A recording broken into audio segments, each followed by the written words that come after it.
힐링여행자 가족 여러분 안녕하세요.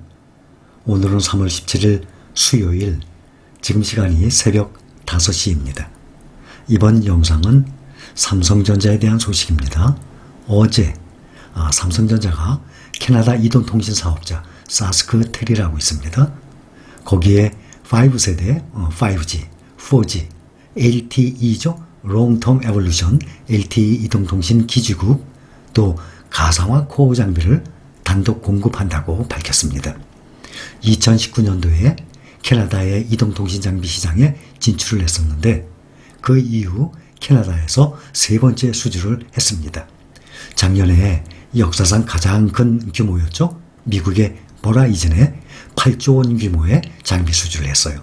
그 다음에 AT&T에 이어서 이번에 캐나다의 사스크텔에서 장비 공급을 계약을 받았습니다.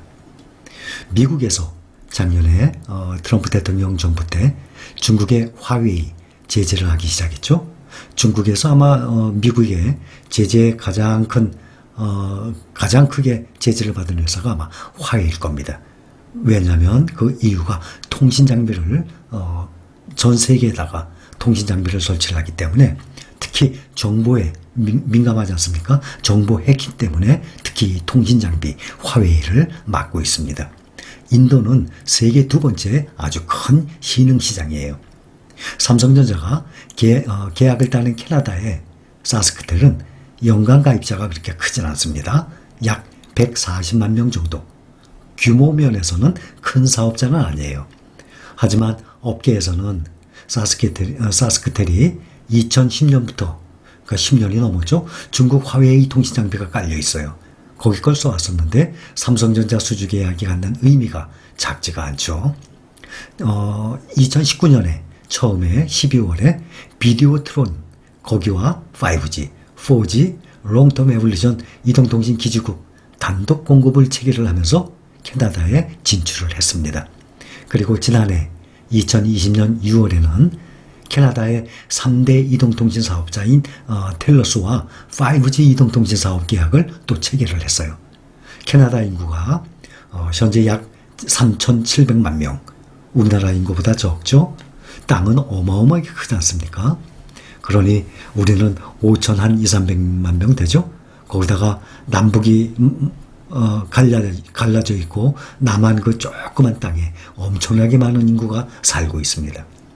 텔러스의 가입자가 한 960만 명, 그 정도면은 상당히 크죠. 다른 사업자인 로저스라고 있어요. 거기와 벨, 이러한 회사들과 각축전을 벌이고 있는 회사들입니다. 통신장비 업계, 거기서는 사스크텔은 2019년도까지만 해도 중국 화웨이 통신장비에 보안 이슈 등 문제가 없다는 입장을 계속 고수를 해왔었는데, 지난해 다른 통신사업자와 함께 화웨이 5G 장비를 사용하지 않겠다면서 입장을 바꿨습니다. 그 다음에 삼성전자를 공급자로 택한 것입니다. 이게 결코 쉽게 바뀔 수가 없거든요. 왜냐하면 화웨이 장비, 그러한 그 통신 장비가 쫙 깔려 있었는데 그것을 완전히 바꿔야 돼. 전체를 다 바꿔야 되거든요. 무슨 부품 하나 바꾸는 것이 아니라 전체를 다 바꿔야 되기 때문에 이런 통신 장비는 쉽게 교체가 쉽게 할 수가 없는 것입니다. 기존에 사용하던 5G, 4G 장비도 삼성전자가 제공하는 것으로 교체키로 했어요. 삼성전자는 해외에서 최초로 사스크텔의 5G와 4G의 데이터 트래픽을 동시에 처리할 수 있는 가상화 코어 장비를 공급하기로 했습니다. 사스크텔은 2010년부터 통신 장비를 화웨이 것만 써왔거든요. 그런데 미국에서 제재를 하니까 그 여파로 쓰지 않기로 결정을 했습니다. 글로벌 통신 장비 업체 5G 1등이, 전 세계 점유율 1등이 중국의 화웨이예요. 1등 중에서도 월등히 1등이에요. 세계 최초로 5G를 삼성전자가 2019년도에 세계 최초로 5G를 상용화했어요. 그 경험을 바탕으로 외국의 5G 통신 장비 시장 적극 공략을 해왔었어요. 그래서 한국에 이어서 5G 구축에 나선 미국과 캐나다, 북미가 수백조 원 엄청난 시장입니다. 거기 일본 등 성과가 있었어요.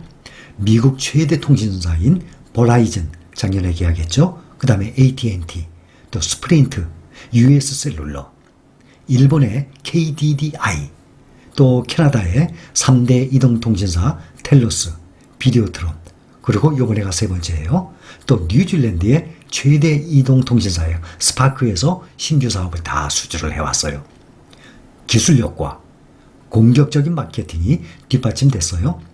통신장비 업계 1위였던 화웨이가 미국의 제재를 받은 것, 이것이 가장 큰 반사 이익입니다. 세계 2위 시장 인도, 올해 말 5G 구축 절차를 시작을 할 것으로 예상이 됩니다. 삼성전자는 인도 1위 통신사 릴라이언스 지오의 4G 장비를 맡았던 경험이 있어요.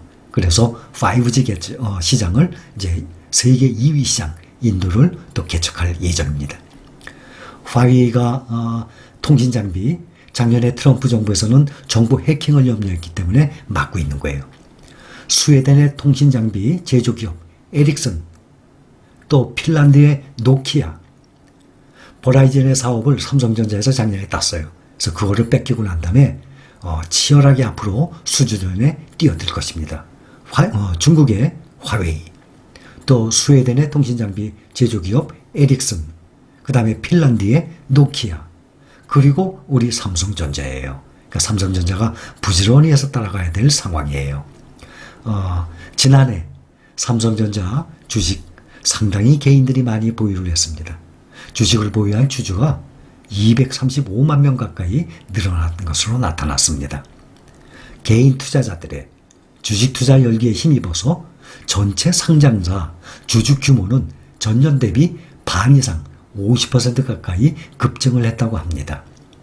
작년 12월 결산 상장법인 2,352개 소유자 현황에 따르면은 국내 상장사 중에 소유자가 가장 많은 기업, 주식이 가장 많죠. 50대 1로 또 액면 분할했기 때문에 삼성전자예요. 그 소유자가 가장 많은 기업이 삼성전자. 지난해 주주 규모가 296만 명이에요. 2019년도에는 61만 명이었어요. 1년 만에 무려 약 235만 명이나 급증을 했어요. 그 다음에 소유자 수 2위가 현대차예요. 현대차는 지금 70만이 조금 안 되거든요. 그거에 비하면 4배나 많아요.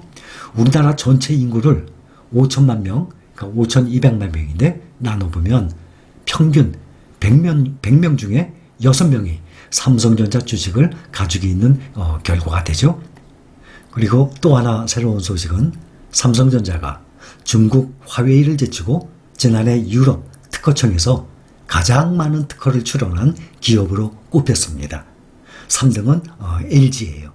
LG전자를 포함한 LG그룹이 2,900개 특허를 출원을 했어요. 그리고 3,524개 삼성전자는, 또 화웨이는 3,113개, 그렇게 해서 특허 출원 1등을 했습니다. 사실 삼성전자가 오래전부터 특허는요 세계에서 가장 많이 갖고 있는 회사입니다.